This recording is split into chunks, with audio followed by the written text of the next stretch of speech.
नमस्कार, मैं प्रोफेसर सतीश चंद्र झा अपने चैनल में आपका पुनः स्वागत करते हैं।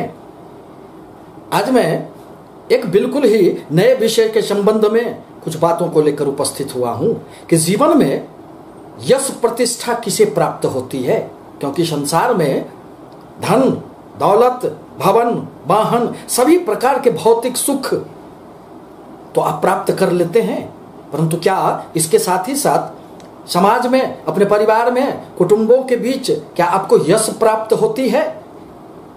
क्योंकि मनुष्य को तो केवल अपने कर्म करने का अधिकार है और उस कर्म पर आपको यश प्राप्त हो, सम्मान की दृष्टि से लोग आपको देखें, यह तो आपके बस की बात नहीं है। दरअसल किसी भी कुंडली में यश अपयश देखने के लिए कुंडली का यह तीसरा भाव पराक्रम का भाव को माना जाता है। इसी पराक्रम के भाव से व्यक्ति कितना परिश्रमी है, कितना वह अपने कर्मों के प्रति समर्पित है, उसके छोटे भाई बहन, समाज इत्यादि के बारे में इसी तीसरे पराक्रम के भाव से देखा जाता है। अब यदि बहुत अधिक पराक्रमी हैं तो निश्चित रूप से आपको समाज में यश भी प्राप्त होंगे, किंतु जैसे ही आपकी पराक्रम भंग हो जाती है, ऐसी स्थिति में आपको अपने कुटुंबों के बीच, परिवार में, समाज में कहीं भी आपको यश प्रतिष्ठा की प्राप्ति नहीं होगी। अर्थात यदि आपके कुंडली में आपके तृतीय भाव के स्वामी तृतीयेश, पराक्रमेश यदि छठे, आठवें, 12वें भाव में चले जाएं, तो ऐसी परिस्थिति में निश्चित रूप से आपके परिश्रम की एक दिशा नहीं बन पाएगी। आपके कोई भी प्रयास बहुत अधिक सार्थक नहीं होंगे।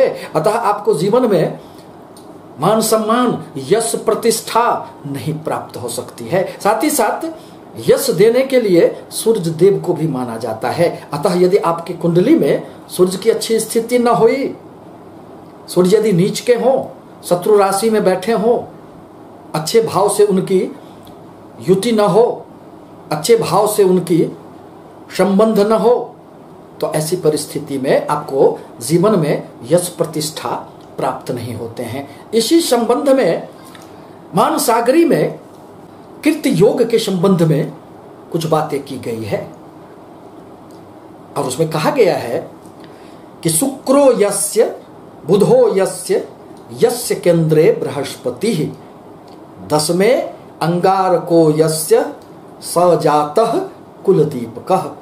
अर्थात यदि किसी भी कुंडली में केंद्र स्थानों, ये 4 स्थान केंद्र स्थान होते हैं। अतः यदि इन केंद्र स्थानों में कहीं भी देवगुरु बृहस्पति हो, अथवा बुध हो, अथवा शुक्र हो, या फिर आपके 10वें कर्म स्थान में मंगल बैठे हुए हों, तो उस जातक को निश्चित रूप से कुल दीपक योग बनेगा और वह अपने परिवार के लिए, अपने समाज के लिए दीपक की तरह प्रज्वलित होकर समाज में अपना यश प्रतिष्ठा प्राप्त करेगा।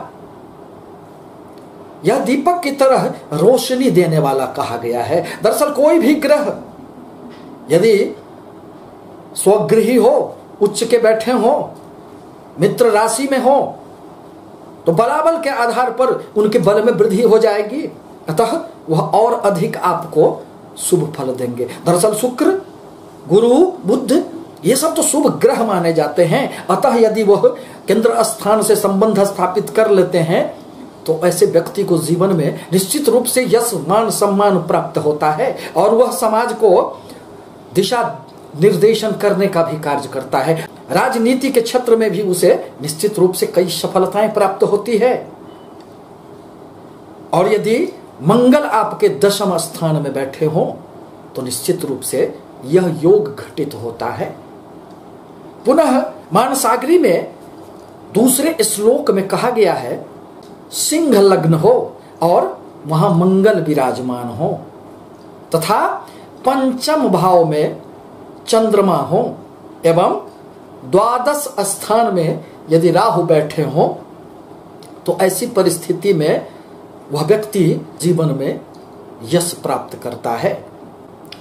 सिंहे लग्ने यदा भौमः पंचमे च निशाकरः व्यय स्थाने यदा राहु सह जातः कुलदीपकः।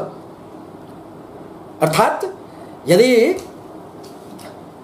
आपके सिंह लग्न हो, अर्थात यहां 5 लिखे हुए हो, तो जैसे ही यहां 5 अंक होंगे तो आप सिंह लग्न के व्यक्ति हो गए।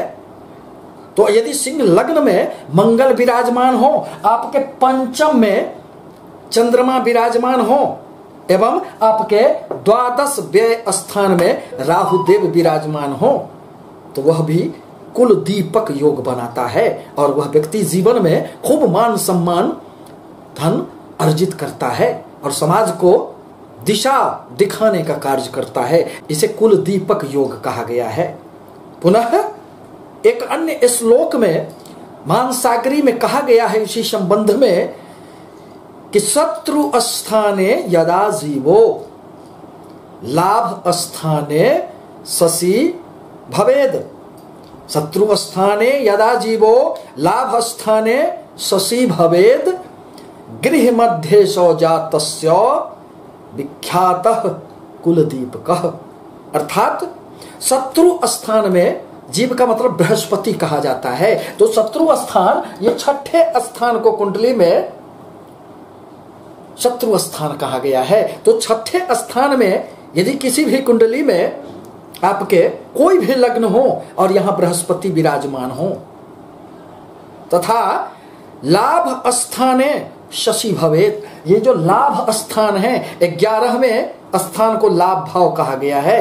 अतः लाभ स्थान में यदि चंद्रमा हो, गृह मध्ये सौजातस्य विख्यात कुलदीपकः, तो ऐसा व्यक्ति अपने परिवार को दीपक के समान रोशनी देने वाला होता है। अर्थात कुल दीपक योग का तात्पर्य यही होता है कि वह व्यक्ति अपने परिवार से ऊपर उठकर, उसके परिवार की जो एक हैसियत होती है उससे ऊपर उठकर अपने परिवार को ऊंचाइयों पर ले जाने का कार्य करता है और उसे जीवन में मान सम्मान यश प्रतिष्ठा भी खूब उसे प्राप्त होते हैं। आपसे निवेदन है कि हमारे चैनल को लाइक करें, सब्सक्राइब करें, ताकि मैं अपने नए नए विचारों से आपको अवगत कराता रहूं। धन्यवाद।